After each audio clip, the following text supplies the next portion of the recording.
So yesterday was a bit of a busy day. So I arrived to film with Ade at about 2:30. We do our filming, we have a bite to eat, and everything is good. I then get the train to London City Airport, and on the tube, I'm looking for something to watch on YouTube. Seeing is there any good interviews going around, seeing what's happening, with regards to that evening, the boxing that happened last night, and I stumbled across an interview with Dan Raphael. Dan Raphael, we all know who Dan Raphael is, and it's some of the stuff he says or some of the stuff he reports on. Eh, some of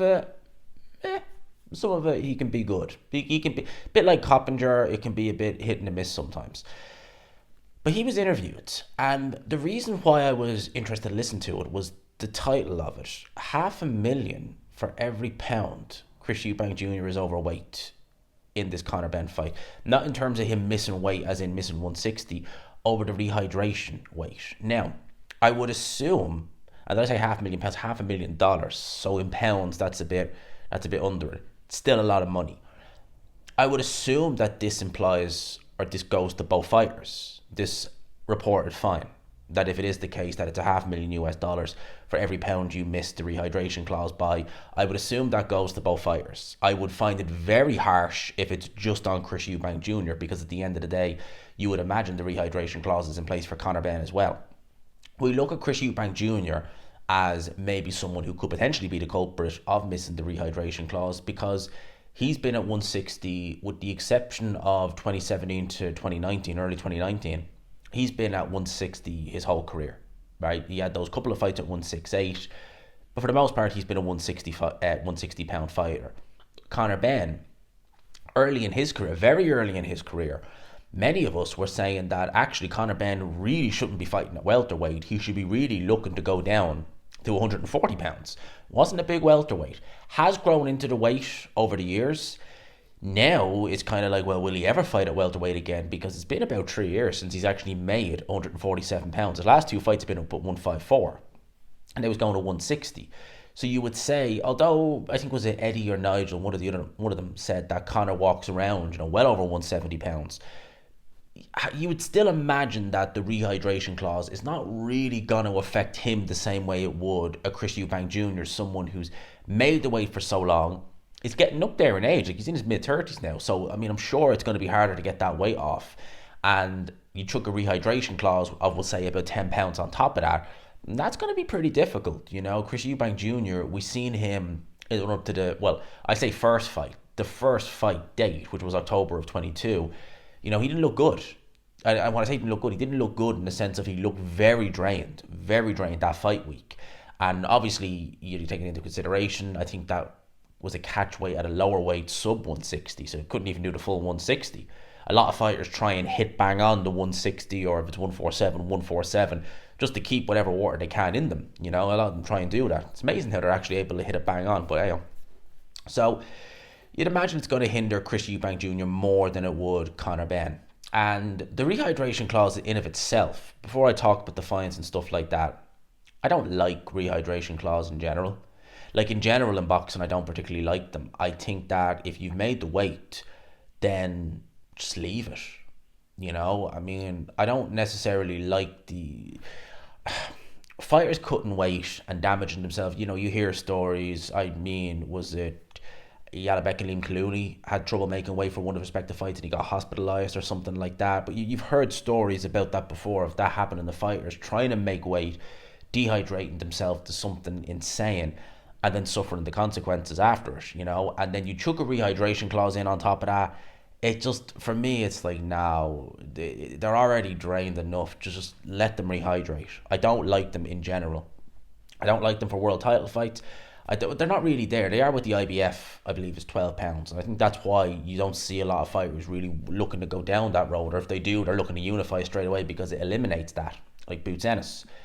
For this fight, there's no, that I'm aware of, like, major title on the line. So for me, a rehydration clause for this fight is ridiculous. It really is. I don't necessarily mind catchweight fights when they're non-title fights, but rehydration clause in general, you're taking away from the win. You look at someone like a Tank Davis. He's beaten Ryan Garcia.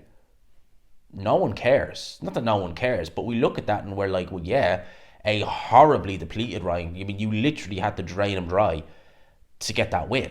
So you don't look at that win and think, oh my God, look at that win for Tank Davis. You look at it and be like, God, you literally nearly killed the guy before he'd even got in the ring, trying to make weight and then the rehydration clause on top of that.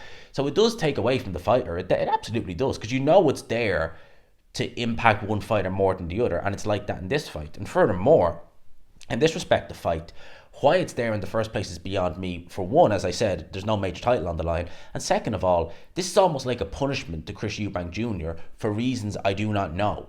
Because it was not Chris Eubank Jr.'s fault that the first fight didn't happen. It was not his fault in the slightest. He didn't do anything wrong. And to go spend the next couple of years trying to make this fight and to finally get it made, Turkey wanted this fight made. I reckon Turkey, if Chris Eubank Jr. pushed, Turkey could have mediated and said, no, we're just making this fight, no rehydration clause. I don't see why he needs to adhere to. I don't see why both fighters need to adhere to it, quite frankly. But it's there, and I was wondering, would Chris Eubank Jr. actually look to even acknowledge the rehydration clause? He'll make the 160 and then just say, F it, I'm gonna do whatever I want. I'm gonna weigh in the next day as much as I want. I'm gonna drink as much water, as much orange juice as I want, and I'm gonna come in 175 pounds in the morning, jog on. Now, knowing that this is in place, yeah, Chris Eubank Jr. isn't short of a few quid, but you're looking at what, well over 450 grand thereabouts. If you take the exchange rates into consideration per pound, he ain't gonna miss weight. He ain't gonna miss that £10. And he has spoken about, being very confident about this fight, very confident in his ability that he can beat Conor Benn. But yeah, he's acknowledged the fact that the rehydration clause, it is an issue, no doubt. So Chris Eubank Jr. going into this fight, knowing that you've got a rehydration clause and knowing that if you even attempt to come in, even at 171 the next morning, it's not in the ring on fight night. I would imagine it will be probably 7 a.m., 8 a.m. the next morning, weigh in. Are you 10 pounds under? Yep. Or are you 10 pounds, over? You're 169, perfect. Then you can weigh whatever you want on fight night. But you're not letting your body get the fluids in like that, because you see certain fighters and they are literally drinking the water, even the afternoon of the fight, because they're draining themselves that much. I've heard stories about that in the past. So yeah, I think it's making this fight that much harder for Chris Eubank Jr. And I was kind of edging towards Conor Benn, and I might still be, but I was edging towards Conor Benn pretty much based off of the fact that this does have the rehydration clause in it, and now Chris Eubank Jr., he's kind of obliged now at this stage to make sure he hits that rehydration clause. But I think the fact that Eubank Jr. has wound up Conor Benn so much, and you can see it in Conor Benn, you can see it in him in both those press conferences. Conor is very much like his dad. He's very much like his dad, Nigel. He's a very emotional character. He doesn't. You can tell when he's ruffled, a bit like Nigel, and he's very similar to his dad in that regard.